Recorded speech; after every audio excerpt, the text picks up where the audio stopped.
Welcome back to Klepper's Corner, the only history class where your professor is underqualified, overcaffeinated, and entirely too obsessed with the Crusades. That's right, folks, it's time for Today in History, the July 15th edition, a day that for some reason has hosted more pivotal moments than a season finale of Succession. So buckle up. We've got sieges, surrenders, moon missions, fashion hits, and yes, Twitter, that digital hellscape born on this very day. Segment 1, the First Crusade, captures Jerusalem, 1099. Let's begin with a little light genocide. On July 15th, 1099, the First Crusade achieved its holy goal by capturing Jerusalem. The Crusaders took the city and immediately proved how spiritually enlightened they were by massacring the Muslim and Jewish populations. You know, as Jesus would. They did a penitent barefoot walk around the city before the assault, which I guess makes it holy. Like if I wear Crocs to rob a bank, do I get credit for humility? Godfrey of Bouillon was elected ruler but refused the title king out of respect for Jesus. Instead, he went with Defender of the Holy Sepulchre, which sounds like a discount Marvel villain. The Crusaders then turned mosques into churches because nothing says spiritual mission like aggressive religious gentrification. This moment set off centuries of Christian-Muslim tension. It was like the original Facebook comment war, but with swords and actual bloodshed.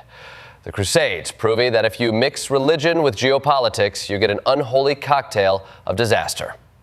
Segment 2, Napoleon surrenders, 1815. Flash forward to 1815, where Napoleon Bonaparte, Europe's most ambitious short king, finally said, "Fine, I'll stop conquering things." After Waterloo, he surrendered aboard the HMS Bellerophon and got shipped off to St. Helena, where his biggest enemy was boredom. This surrender ended 2 decades of non-stop European warfare. It was the moment when Europe collectively said, let's just try therapy instead. Napoleon's fall led to some positive changes like the Napoleonic Code, which still influences modern legal systems. Not bad for a guy who looked like he'd lose a fight to a baguette. And fun fact, if Napoleon hadn't lost at Trafalgar years earlier, we might all be drinking wine with breakfast and calling soccer le football. Instead, Britain got to dominate the seas, and France got to name mediocre streets after their fallen hero. Segment 3. The Rosetta Stone is found, 1799. While Napoleon was busy conquering Egypt, one of his soldiers discovered a rock. Not just any rock, but the Rosetta Stone. Finally, a piece of ancient propaganda written in 3 languages. That's right. Greek, hieroglyphics, and Demotic, which makes it basically the first government form with a drop-down menu. The stone helped scholars crack the code of hieroglyphs, and it only took them about 20 years. That's faster than trying to cancel Comcast. The Rosetta Stone became the ultimate decoder ring and remains the gold standard for deciphering the unreadable. Kind of like that one friend who understands both your boss's emails and TikTok slang.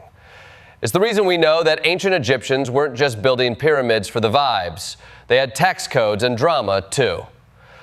Segment 4, Apollo 11 lifts off, 1969. In 1969, the U.S. launched Apollo 11, and 4 days later, humans walked on the moon. Let that sink in. We went from massacres in Jerusalem to moonwalking in less than 900 years. That's progress, baby. Neil Armstrong, Buzz Aldrin, and Michael Collins were strapped into a glorified tin can, launched into the void, and told, good luck. Armstrong would become the first man to set foot on the moon, and Aldrin the first to say, we should have brought snacks. And poor Michael Collins, he just orbited alone. The third wheel of the greatest date in history. Apollo 11 wasn't just a scientific win, it was a Cold War flex. The Soviets had Yuri Gagarin. We had the American flag on the moon.